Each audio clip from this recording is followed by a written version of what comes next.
Hi students, good evening. Today we are going to discuss about the nutrition chapter.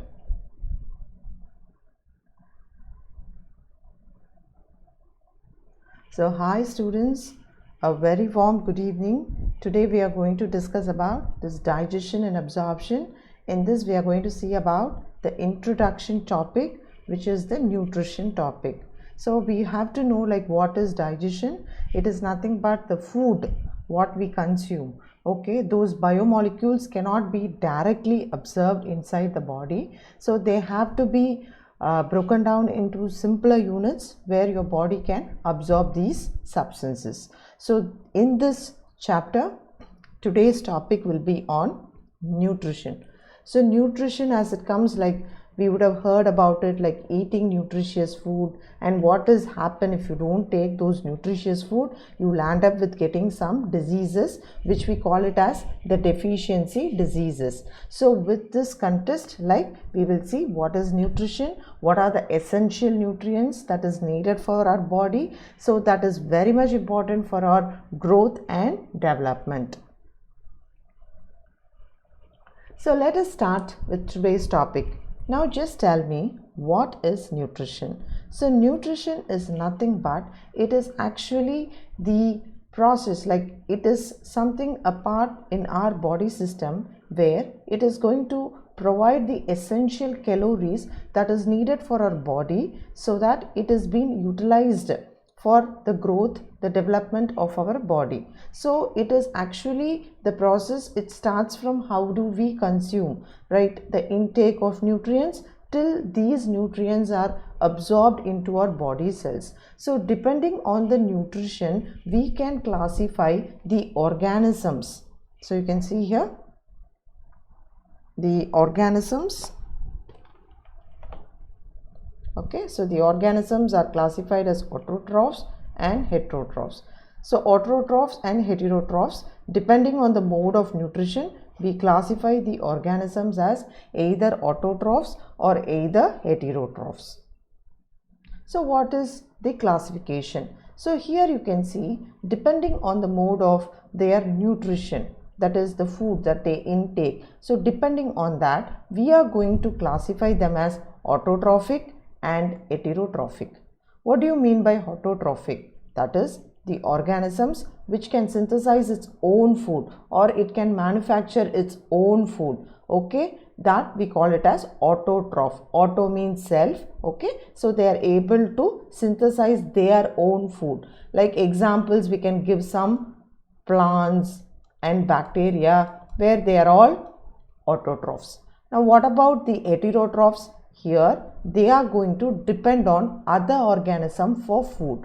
So mostly the heterotrophs will depend on the autotrophs for their food. So heterotrophs, we can give examples like animals, fungi, some bacteria. So they are all heterotrophic. So depending on the mode of their food intake and their nutrition, we are going to divide them into either autotrophic or heterotrophic. Autotrophic means they can manufacture their own food. But what about heterotrophic? These organisms will depend on other organisms for their food. Now, autotrophic can be again classified into photoautotrophic and chemoautotrophic. So now the photoautotrophic is actually the organisms, they are going to utilize the energy. So from where they are going to take the energy? From the sun, and they are going to synthesize the organic foods.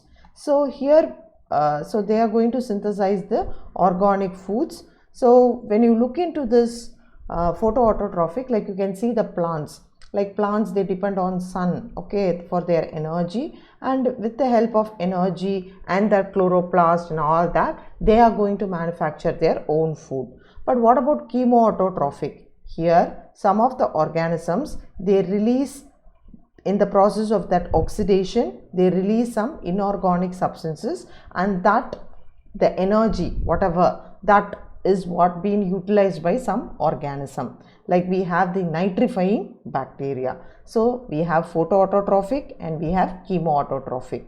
Then we have the heterotrophic, which is again divided on the mode in which they are going to ingest their food, the mode in which they are going to take the food. We classify them as holozoic, then we have saprophytic, and then parasitic. What do you mean by holozoic? Like holozoic, the organism has ingest the food material as a whole. Like all animals are holozoic, so they just go and engulf the entire material. Then we have what is called the saprophytic. Here the organisms will depend on the dead organisms for their food. So here they are going to take their nutrients from the dead organism. So that is why we call it as saprophytic. So the best example of saprophytic would be the bacteria, fungi, etc. Then we have the parasitic. Actually, parasitic are nothing but the organisms that is going to obtain the food from the other organism. So they are going to have a host and they are going to reside in that, and in turn they are going to take the food from the organism in which they are going to take the shelter. So here when we see holozoic, all animals are holozoic. What about saprophytic? So saprophytic, like we have those fungi, some bacteria where they live on the dead remains, and in turn they are going to obtain the nutrition from them. And what about the parasitic? The parasitic, like you can see that they take up a host and they're going to extract all the nutrients from the host. Like we have those tapeworms, leeches, they all are parasitic. Now holozoic is again further classified as herbivores, carnivores, and omnivores. So what are omnivores? The animals that particularly only take up those plant foods. Like we have the herbivores, right? Like in terms of the cattle, the cow, goat, sheep. So they're all herbivores.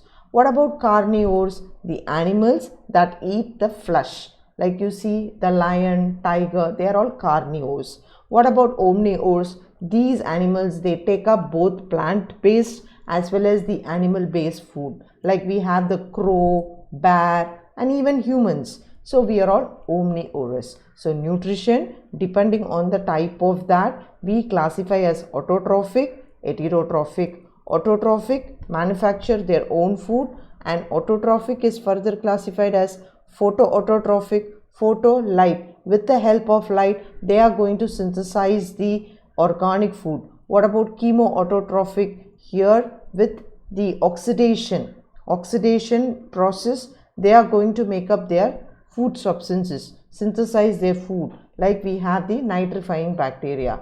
And heterotrophic, they depend on other organisms for their food. We have holozoic, saprophytic, and parasitic.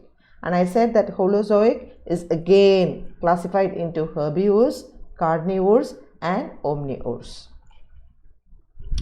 Now we have the types of nutrients. We have mainly 6 main type of nutrients, where water is also inclusive out of it. And apart from that, we have carbohydrates, fats, proteins, minerals, and vitamins. Now, before going in for the next steps of what is that, we have to know that our body, when you see, is actually the 3/4 of it, the majority is actually made up of water. So when you look into the diet what we take, it should be a balanced diet, and it should have various nutritional materials in it. Like it should have the various composition of carbohydrates, fats, proteins, vitamins, dietary fibers. So all is important. So water has a whole, when you take 70 to 90%, like when you see a cell, okay, they will be like occupied with water. So water is very, very essential. So many might say like water, like what are the uses of water? Like water, when you see, like it is going to play a very important role in part of metabolic processes, and as a byproduct of metabolism, like we are going to have water produced from the body itself. So this water is something very essential for transport of food materials, the nutrients, removal of the waste products. So main water, it's going to exert the temperature, the balance, the body temperature regulation. So these are some of the important role that is done by the water. But what about the carbohydrates? Like carbohydrates, when you see, like they are very basic, like very much needed for the survival. Like when you say carbohydrates, I would say that the glucose which is the currency, where your cells, they need glucose for performing the various vital functions. So those carbohydrates, the basic unit, which is the glucose. So your body doesn't know in the form of starch or glycogen, but rather the cells are going to absorb the glucose, the fructose, yes, and galactose. So this is where with the carbohydrates. So the main energy source do come from the carbohydrates. So carbohydrates are very, very much important, particularly when you see athletes, people who do hard work and all, like they require more of carbs, so which is very, very much important. So because they are going to provide that energy fuel for hours together, so that they can make their strenuous work. What about the fats? Fats, when you see, like it has got more of the caloric value. So when you see about the fat, okay, so like when you see fat, like we have fat which is divided like animal fat and vegetable fat. So when you look into the fat, like we have some essential fatty oils, like in terms of, we say, saturated fatty acids. So they are all very, very much important, because this fat is something very much needed for the formation of fat soluble vitamins, and this fat is also very much going to form as the sheath in the various secretions, like from the sebaceous glands of the skin. And also this fat is something very important for formation of cholesterol and certain hormones. So fat is so important to us. Then we have what is the proteins. As we all know, they are very much anabolic in function. They are the building blocks of our body. The basic unit is the amino acids, and this proteins, okay, we have essential and non-essential amino acids. Nearly we have around 8 essential amino acids, so which are very, very much important,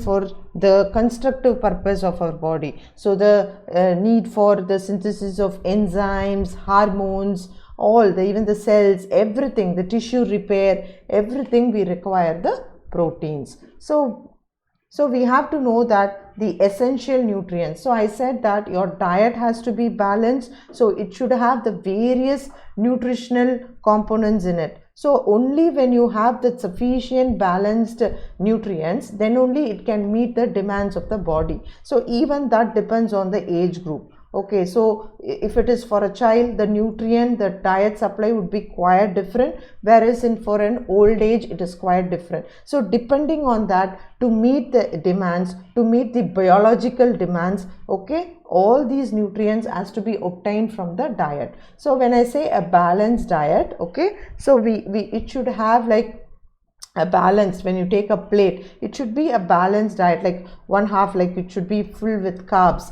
then with vegetables, fruits and all that. So then only we say, when all these nutrients, when they are taken up in adequate proportion, then we say it is a balanced diet. So daily we have to nearly require around some, say, 400 to 500 grams of carbs, and we require 60 to 70 grams of fat and some 70 grams of proteins also. So depending upon the age, the occupation of the person and their needs, we have to have the diet. So now when you say a healthy diet, I would say that it should have lot of grains, fruits and vegetables. Then only it is very, very much important, particularly for especially all your systems to function. And at this junction, to fight against the COVID, you need your immune system. So definitely only when you take your healthy balanced diet, then only your immune system will be on the progress and it can check out all the diseases. So coming on for these essential nutrients, which I already told you that the essential nutrients. So I said that the nutrients that is so vital, that is so important, that is more needed for our developmental process, for the growth process, for various metabolic process, we do put under the essential nutrients. So essential nutrients, like we have, what are the macronutrients and micronutrients. So what are macronutrients? So macronutrients are nothing but the nutrients that is required in our body in substantial amounts, like which I already discussed, like in terms of carbohydrates, fats and proteins. But what about the micronutrients? The micronutrients are required in less amount, so they are needed in less amount or less concentration, so that your body needs it for performing various biological functions. So that is very important. So macronutrients, like they are needed, they are the must, like we have the carbohydrates, fats and proteins. But when I say micronutrients, they are needed in small amounts to perform various other important biological functions of the body. So we have the vitamins, then we have the minerals. So when I say vitamins, like what? They are vital to the body. They are going to perform the various vital functions of the body, and they cannot be synthesized as such, so they must be taken from various sources. But what about the minerals? We have lot of minerals, like say students, like you can say calcium for bone, teeth and all that. Then phosphorus, magnesium, sulfur, like we are going to see in the forthcoming slides. So these are some of the minerals which are very much needed for our body systems to function. So now we are going to see about what are the various essential nutrients that are present. So when I say vitamins, so many people they ask, ma'am, what are these vitamins?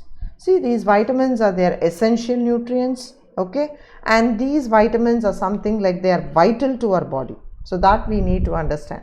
So they are very much vital to the body, and they are needed to perform as a coenzyme for various metabolic processes, or they are going to bring about in synthesis of certain other substances that is going to be important in the metabolic processes. So we should know about these vitamins. The first things that the vitamins was first discovered by Hopkins and Funk. Okay, so this first vitamin to be discovered is vitamin A. The first vitamin to be discovered is vitamin A, and the first vitamin to be isolated is your B1. Okay, isolated is B1. And you have to know another concept, like we are seeing about the vitamins. So we have the vitamins, like when I say vitamins, you can say that they are accessory food substances, okay,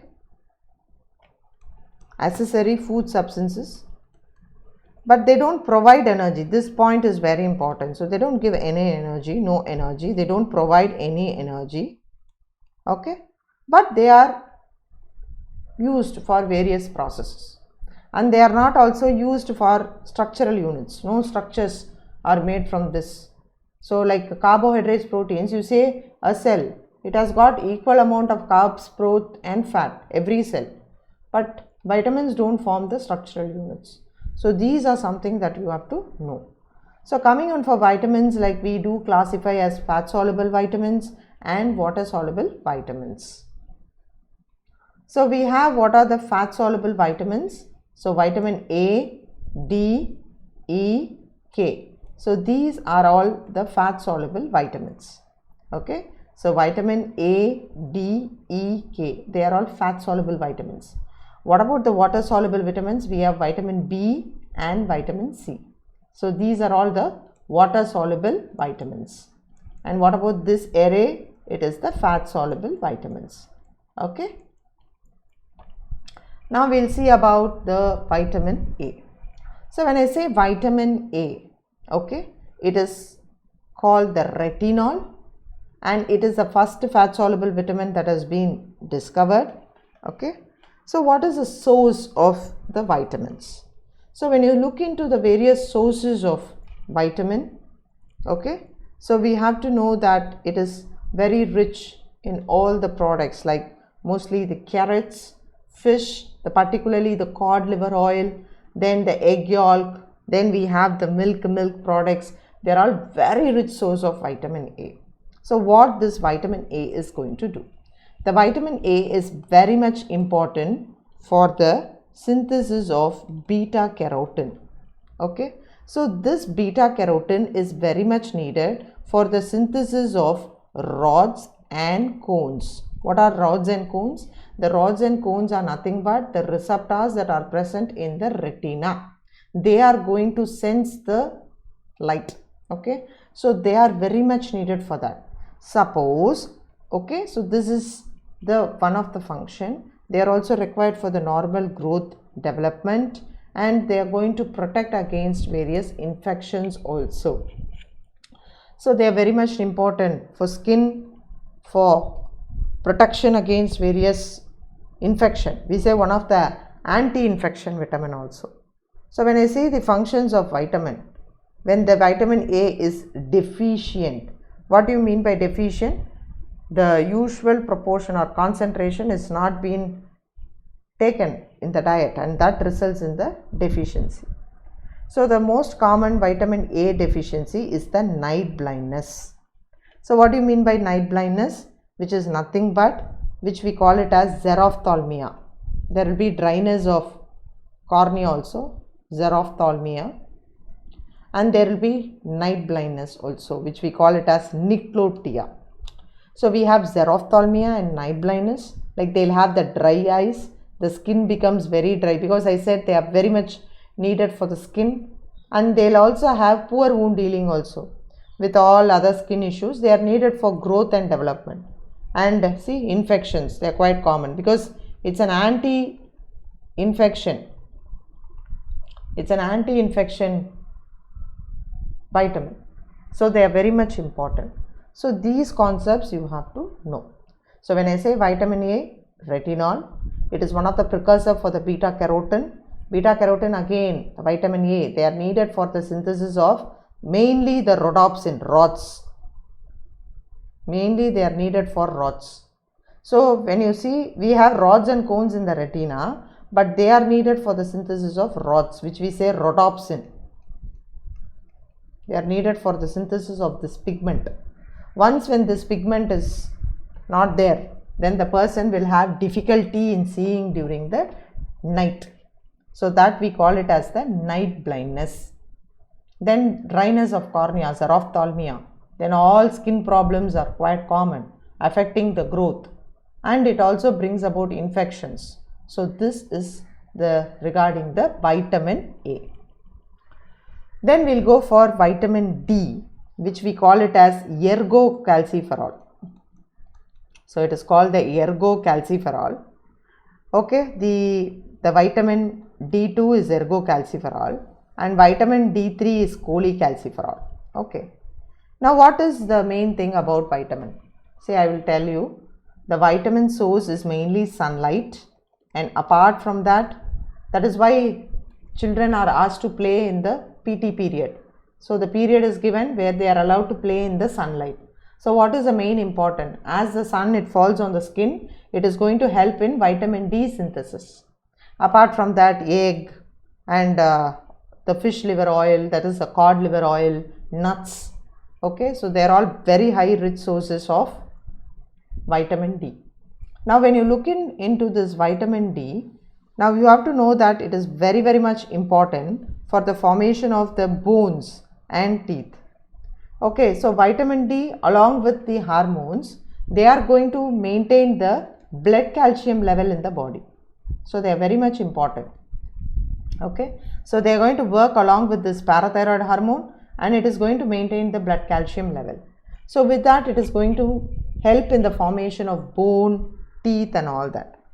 And vitamin D is very, very much important, particularly when you see it is something very much needed for the immune system.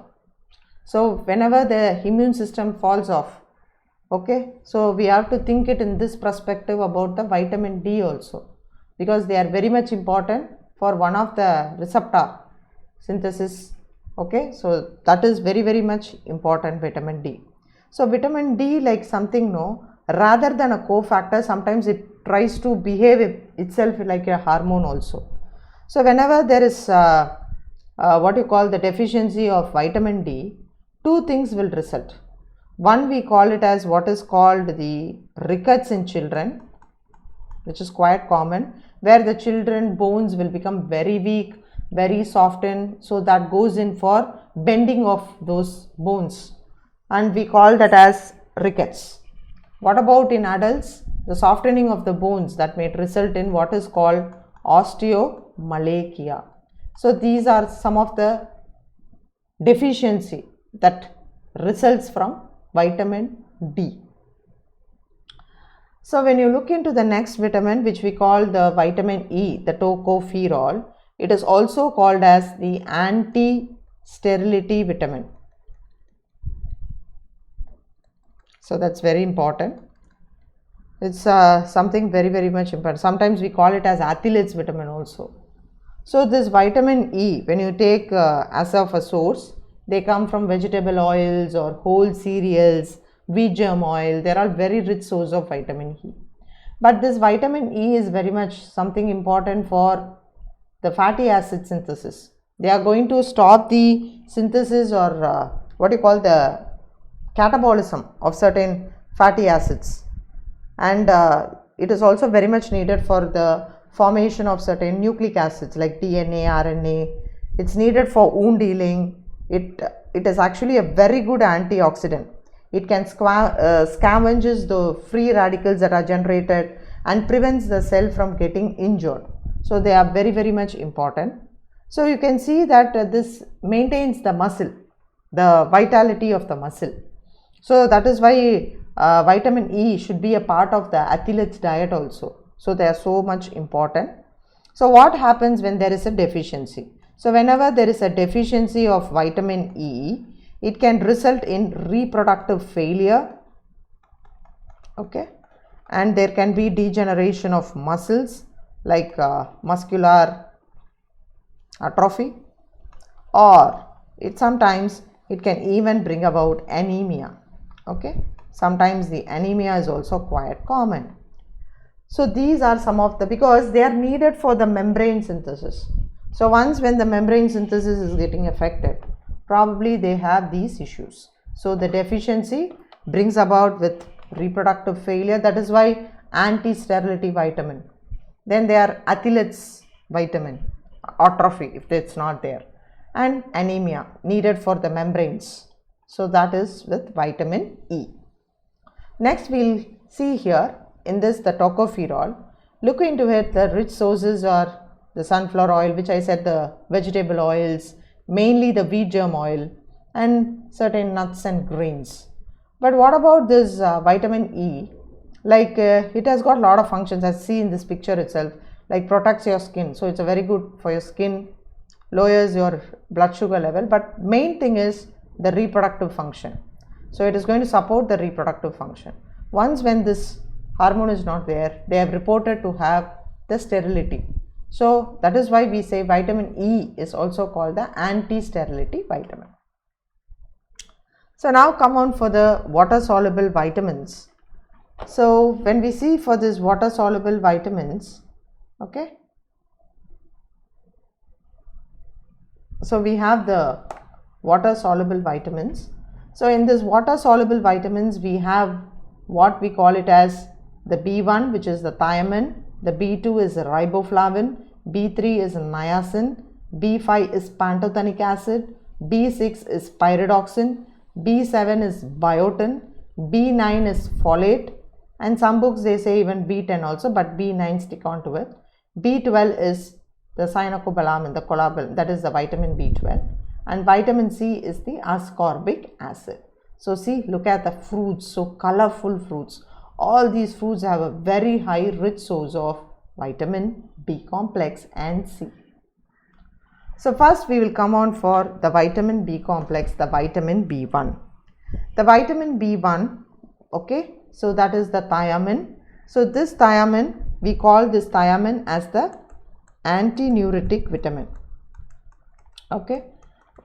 It's something very much important, because this vitamin is called thiamine because it has got a high concentration of sulfur in it, okay. And then this vitamin B1 is got a very rich source with grains, particularly the brown rice, whole rice and all, with the nuts and all. They form a very high rich source of it. And then we have what are the essential functions. Now thiamine is very much important, where it is going to form an active coenzyme. So it is very much needed for the metabolic process, particularly that takes place in the Krebs cycle, which we call it as the CoA. So that is very much important. So the deficiency of vitamin B1 brings about what we call it as the beriberi. So what is beriberi? The beriberi, in beriberi, like you have what is called the retarded growth will be there, and apart from that, the muscle strength will not be there. The person will feel very fatigued. Muscle atrophy will be there. Degeneration of nerves will be there. So thiamine, when I say it is an anti-neurotic vitamin, it is very much important for the brain, muscle, bones, everything. So once when there is a deficiency, it is going to bring about the muscle atrophy, degeneration of nerves, the paralysis mostly as we say, and the retarded growth. So this vitamin B1 is so important for particularly the nerves. Okay, so they are needed for that, and apart from that, they are also needed for the metabolism, like in the formation of the cofactors. Okay, that is going to take part in the Krebs cycle. Then we have the vitamin B2, which we call it as the riboflavin. Okay, so if it is from milk, we say lactoflavin. The source is lactoflavin. If it is from egg, we will say ovoflavin. So depending on which all the source we are going to get the riboflavin. Okay, so we have those sources. So if it is from milk, lactoflavin. If it is from egg, we say ovoflavin. Like that we have. So now vitamin B2 sometimes, okay, it is also called as vitamin G. And this riboflavin is very much synthesized mainly by the products, particularly when you see those nuts, the dairy products and egg and all that. Even this riboflavin is also synthesized in our body itself from the intestinal colon, the bacteria that is present in the colon. Even they do synthesize this. And what is this vitamin important for? This is going to be very much important, particularly in the electron transport chain that is taking place in our body. Those enzymes, those cofactors are all having this base of vitamin B6, and it is important for growth, health, normal skin and oral mucosa. It is very much important for vision also. So what is going to happen when there is a deficiency? Here the person is going to have what is called chiliosis, which we say like ulcers they develop on the angle of the mouth. They will have a headache, eye visual issues. Sometimes they might have dermatitis sort of issues and all. So these are some of the functions of vitamin B6. So they bring about what we call dry skin, keratitis and all. So that is a function with vitamin B6. Okay. Then we have the vitamin B3, which we say niacin. So this vitamin is found both in plant tissues as well as animal tissues. Okay. And this vitamin, you have to know that it is also synthesized by the colon bacteria also in our body. And this vitamin, as you see, the raw material, the nicotinic acid, is very much important for the formation of this NADP. You would have heard about. Yes, NADP, NAD. So all they are all taking part in the various cycles, metabolic cycles. Okay, so that all precursor comes from the niacinic or the nicotinic acid. So here the rich sources will be like both plant as well as the animal origin. So you have fruits like avocado, bean, and then we have those fishes, the whole of that beef and all. They are all very rich sources of niacin. But what happens when there is a deficiency? We call it as 3D. 3D is very characteristic. So here the person will have dementia, the person will have dermatitis,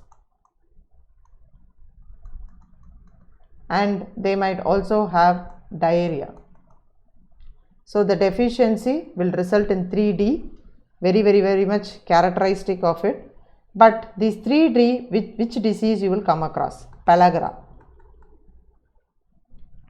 So the deficiency of vitamin B3 result in pellagra.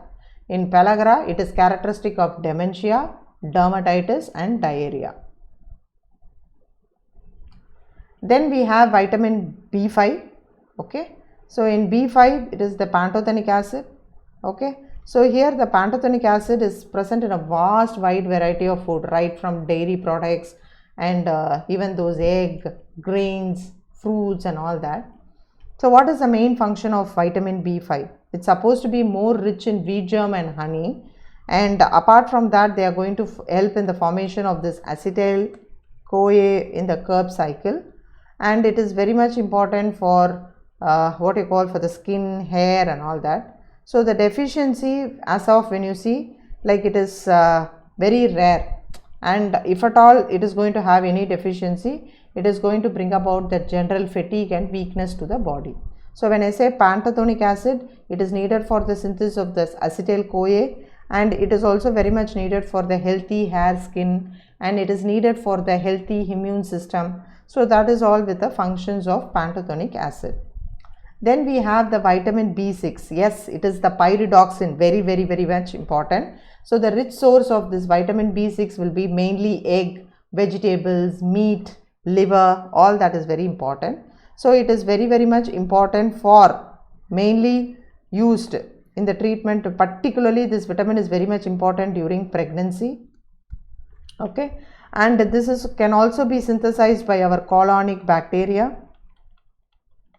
Okay, so here vitamin B6 is something very much important for the skin, and it is also needed in terms of various process, the various developmental process in our body, particularly to maintain the nervous system.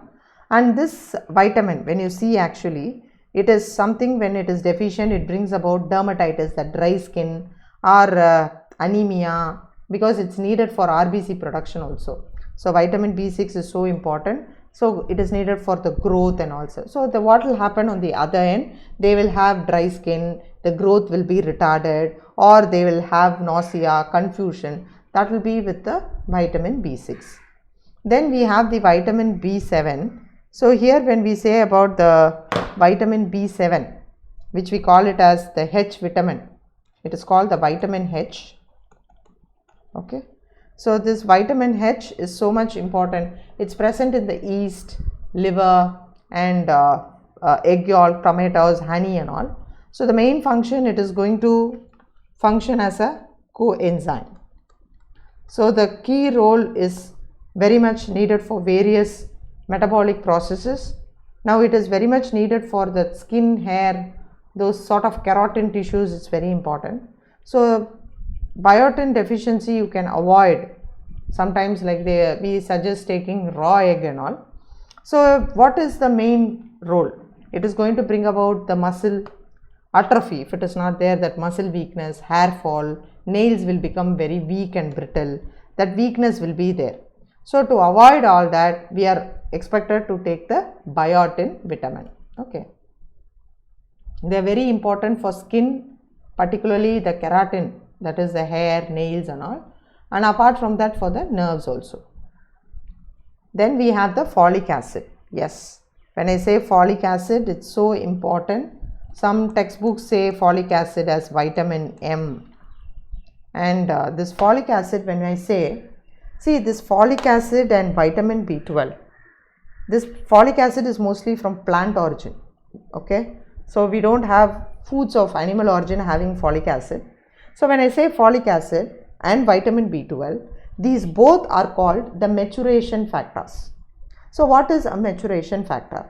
So we have what is called erythropoiesis, which is nothing but the formation, the development and maturation of red blood cells. For your red blood cells to mature, for your red blood cells to function, you need this folic acid and vitamin B12, because they are going to form one of the building blocks of the DNA molecule, the thymidine. If thymidine is not there, there will be no formation of that particular thing. So there will be a maturation failure. So folic acid and vitamin B12, they are very much important. They go in existence. The next with folic acid, when I say, it is very much important, particularly when a woman is planning for conception. We advise them to take the folic acid because they are very much needed for the neural tube development. So once there was a lot of deformities, particularly the child from the conception till they are exposed to so many influences, and one of the nutritional deficiency reported with various hazards was folic acid. So the mother who is planning to be pregnant, or if they are already pregnant, we have to supplement with a lot of folic acid. So the folic acid is very much important, particularly to avoid the problems during pregnancy. Especially it is needed for the nervous system development, the concern with memory concentration, for skin, and for the RBCs. So it has got so many functions. So when it comes to deficiency of folic acid, it results in a characteristic condition, what we call it as megaloblastic anemia. I said that without folic acid and vitamin B12, there is going to be maturation failure. So your RBCs will become very big, and once when they pass through the capillaries, they get ruptured there. So it results in anemia. The characteristic name is called megaloblastic anemia. So if you remember this, that's very important. Apart from that, the folate deficiency, it can bring about what we call as like inflammation of the bowel and sometimes irritation of the bowel. So that is also important. Then we have the vitamin B12, which we call it as the cyanocobalamin. Now this vitamin B12 is taken from the external source, like all the animal origin, mostly like from the meat, fish, liver, particularly liver, which has got a very rich source of vitamin B12. Okay, so for this vitamin B12, once when it is consumed, enters into your body, okay, particularly the intestine, for the vitamin B12 to get absorbed, you need a substance that is called intrinsic factor, that is secreted from the small intestine. Only vitamin B12 and intrinsic factor both will get absorbed in the ileum. Okay, so this vitamin B12 and intrinsic factor, they have to be absorbed in the ileum, and as we all know, I already said, it is needed for the maturation of RBC, and it is needed for the formation of myelin sheath. So very important. So it is needed for the neurogenesis, we say, from the 5th month in the intrauterine life itself, the myelin sheath formation starts. So we need both folic acid and vitamin B12. So deficiency of this vitamin B12, particularly only vitamin B12, will bring about megaloblastic anemia. If there is a deficiency of intrinsic factor, we call it as pernicious anemia. Children, again I am telling you, okay, so vitamin B12 is needed for the maturation of RBC, for the formation of myelin sheath. Vitamin B12 to get absorbed in the small intestine, the ileum, you need intrinsic factor, which is secreted from the small intestine itself. Okay, it will be there. So this vitamin B12 with intrinsic factor is absorbed in the ileum. It is going to do all these functions. If there is a deficiency of vitamin B12, megaloblastic anemia. If there is a deficiency of intrinsic factor, pernicious anemia. That if you know, it's more than enough. So look here, the person will have cognitive decline, low energy, numbness, because they are needed for the nerves. I said the myelination. So the person will report of no sensation, that numbness or tingling sensation we say, and it results in various issues, particularly the megaloblastic anemia. Then we have what is the vitamin C, very much important. I hope there is a history behind this vitamin C. You know Vasco da Gama, who came to explore India, he came with so many people, and many hundreds of people, they died because of scurvy before they could come to India coast, probably because of vitamin C. So this vitamin C is very rich with citric fruits, lemon, oranges. They are very much important. And when you look into this citrus, particularly the vitamin C, they are very much important for collagen synthesis. What do you mean by collagen synthesis? When I say collagen, it is very much going to be the ground substance for the tissue. So it is going to help in wound healing, tissue repairing, tissue modeling, all that is done. And this vitamin C is needed. It's an antioxidant vitamin, and it is also needed for your immune system. It is needed for the blood cell production. It is going to maintain the capillary integrity. It is going to prevent the capillary from getting ruptured, and it is also going to help in various systematic manifestations also. Now what happens when there is a deficiency? There will be poor wound healing, which I told already, and the person suffers from scurvy, that is the bleeding gums. So they have bleeding spongy gums, so that we call it as scurvy. They will have more of excessive subcutaneous hemorrhages, and growth retardation will be there. The wound healing will be very poor. So that is why with the vitamin C. Vitamin C is an antioxidant vitamin.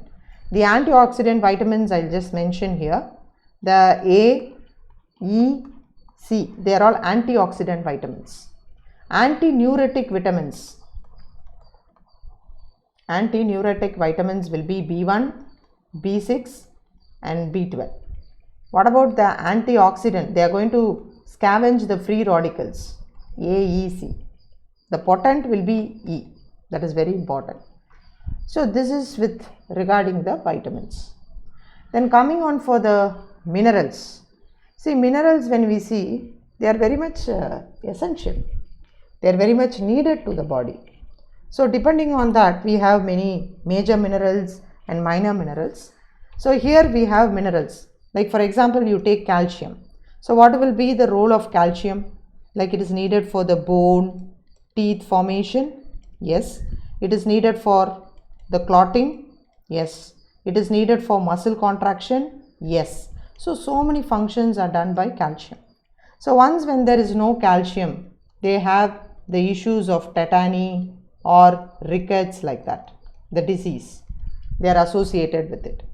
So this calcium is needed for bone, teeth formation, coagulation process, muscle contraction and so on. What about the next?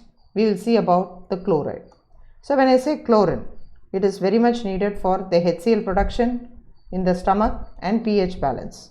So if this pH is getting disturbed, then it results in various other issues. Then we have the magnesium. Magnesium is also one of the important, which is needed for the nervous system maintenance. It's important for the muscle relaxation, particularly we say. Then we have what is the phosphorus. Okay, so the phosphorus.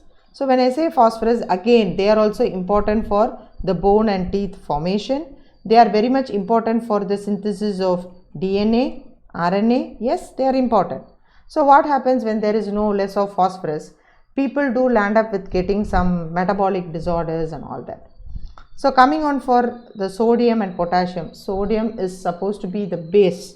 Yes, it is needed for all the muscle activity, the neuromuscular transmission, without which we can't imagine the sodium.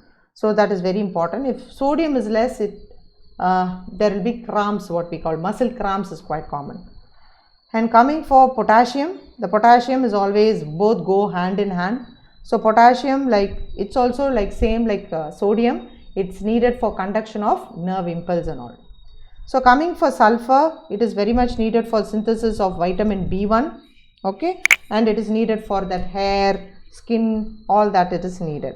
So that is regarding these elements, which we call them as the macro minerals. What about the micro minerals which we have here? So when I say iron, it is needed for the hemoglobin formation, which is very much important for the RBC cell functioning. So the hemoglobin is going to be help in the transport of oxygen, carbon dioxide. It's a good buffer also. So the iron is very much important in the formation of what? It's very important for the formation of hemoglobin as well as myoglobin in the muscle. So what about iodide? It's a base which is needed for the thyroid hormone synthesis. Yes. So here what happens, this thyroid hormone synthesis, the main is iodide, which is needed. So when there is going to be iodide deficiency, it is going to result up in what? The goiter. Then we have the manganese, that is very much important for the reproductive, mainly needed for the reproductive function, for the synthesis of hemoglobin and all. Copper, when you see copper, it is also needed for mainly the iron and the hemoglobin with that metabolism. Cobalt also is needed for the vitamin B12 part of it, and helps in the formation of RBC also. Same way with zinc also. When we say zinc, zinc is like a very good cofactor. It is going to be a cofactor for many enzymes. So zinc is so important, needed for various functions. Fluoride, as we all know, like it prevents that dental caries and all. So selenium, when I say selenium, it is a part of vitamin E. It's very important. So something is going to prevent associated along with vitamin E in the form of preventing the aging and formation of cataract. All that is very important with selenium. So these are all some of the micro minerals. When I say micronutrients or micro minerals, they are actually to be consumed, okay, less than that 0.1 gram in very small amounts. These are all our macro, which has to be consumed in 0.1 gram of each of these minerals per day. So to avoid various mineral deficiencies.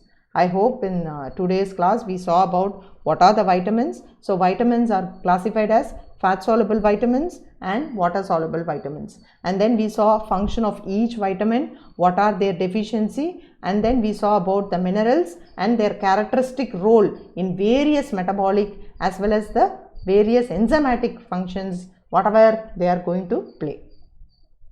So now is the question session, which is going to be more interesting. Now I hope you will all be able to answer, okay, which fat soluble vitamin helps in the synthesis of prothrombin. Again students, please 1 minute listen. The fat soluble vitamin which is very much important for synthesis of prothrombin. We have vitamin K, the vitamin A, the vitamin B and vitamin C. Yes? Yes, you are very right. It is needed are the vitamin K. The vitamin K is very much important, which is mostly synthesized by our colonic bacteria itself, and this vitamin K is required for the main formation of the clotting factor prothrombin. So vitamin K is the answer. Yes, you are right. Then weakness of muscles and bones in elderly occurs due to deficiency of what? Again students, see, weakness of muscle and bones. The options are vitamin D, vitamin C, vitamin B complex and vitamin A. Please answer. Yes, you're right. The answer is vitamin D. Yes, the answer is vitamin D, because we all know that vitamin D is very much important, the cholecalciferol needed for the formation of bones and for the muscle development. So once when we don't have this vitamin D, which is very much important for calcium absorption, it is going to result in softening of the bones, and there is going to be weakness of muscles and bones. In elderly we call it as osteomalacia. Okay, and with this students, I am concluding this session on nutrition. Thank you students.